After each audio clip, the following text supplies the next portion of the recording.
Островов сотни тысяч, каждый словно мир в миниатюре. Многие из них способны поразить своей красотой и уникальностью. Но есть острова, которые только начинают открывать свои тайны. Добро пожаловать на канал TM Channel. Сегодня вы увидите самые необычные и загадочные острова на Земле.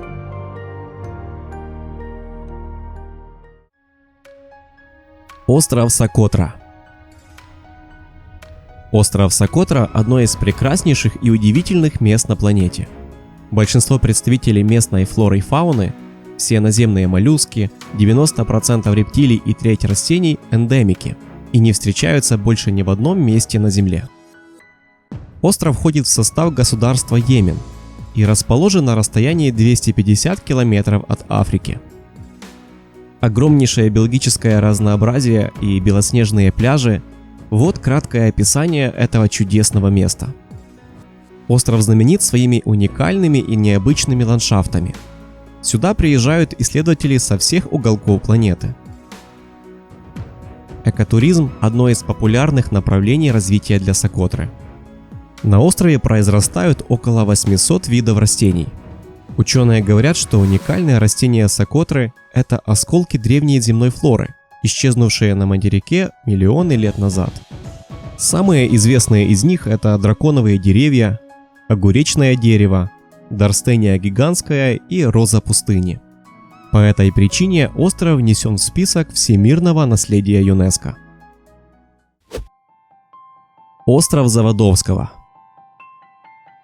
Сегодня наше воздействие на Землю гораздо мощнее, чем когда-либо. Однако некоторые острова столь отдаленные, что лишь несколько человек ступали на них. Остров Заводовского – один из них. Он находится в Южном океане. Это действующий вулкан.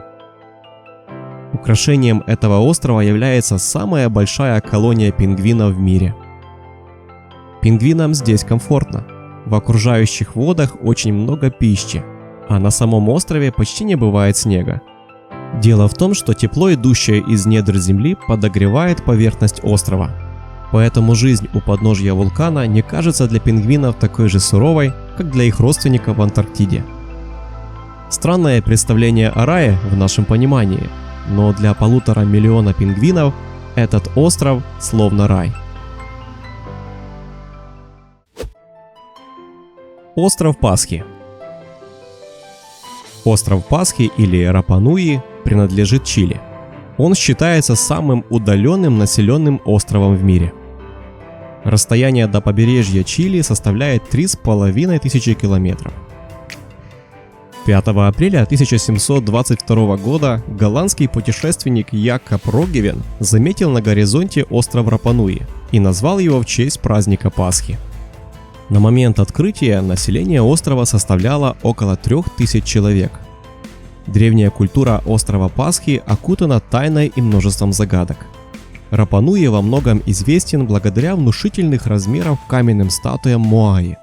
Они выполнены в виде головы с торсом и достигают высоты в 12 метров. В настоящее время на острове насчитывается около 800 статуй Моаи. Считается, что истуканы Моаи изготавливались в период с 12 по 15 века. Статуи буквально выкалывались из породы с помощью каменных молотков. Однако к этому времени их изготовление резко прекратилось. Почему прекратилось производство Моаи и куда исчезли люди, населявшие остров, до сих пор остается загадкой. Остров Сейбл. Остров Сейбл относят к самым опасным и загадочным островам мира. Он находится в северной части Атлантики и принадлежит Канаде. В переводе с французского языка Сейбл означает песок. Действительно, остров – это сплошной песок, но у него есть уникальная особенность. Он мигрирует по всей Атлантике. Поблизости острова встречаются два течения – теплый Гольфстрим и холодное Лабрадорское течение. Благодаря этим течениям остров движется со скоростью 200 метров в год. За последнее столетие наблюдений остров переехал на 20 километров на восток. Из-за того, что остров находится в постоянном движении, опасность здесь сесть на мель одна из самых высоких в мире.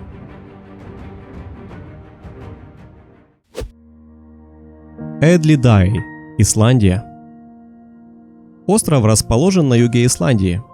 Он образовался 5000 лет назад в результате извержения вулкана. Этот остров имеет нетипичную форму и напоминает горку с крутым скатом. На острове уже издалека можно разглядеть один-единственный дом. После того, как фото одинокого дома на фоне буйной зелени появилось в сети, он превратился в объект особого внимания. С 18 века на острове проживало 5 семей, занимавшихся рыболовством, охотой и разведением скота. Впрочем, спустя 200 лет островного одиночества стало очевидно, что территория слишком непрактична для жизни. В 30-е годы прошлого века последние обитатели покинули остров. А вот дом, который сегодня можно видеть на фотографиях, был построен в 1953 году. Его используют для проживания охотники из местной ассоциации, которые приезжают на остров. В домике нет проточной воды и электричества, но зато там можно отдохнуть и наслаждаться видами из окошка. Острова могут казаться далекими и незначительными, но они служат домом для нас и для многих видов животных на Земле. На этом пока все, друзья. Надеюсь, вам понравилось. Если это так, то не забудьте подписаться на канал и поставить лайк. До скорого!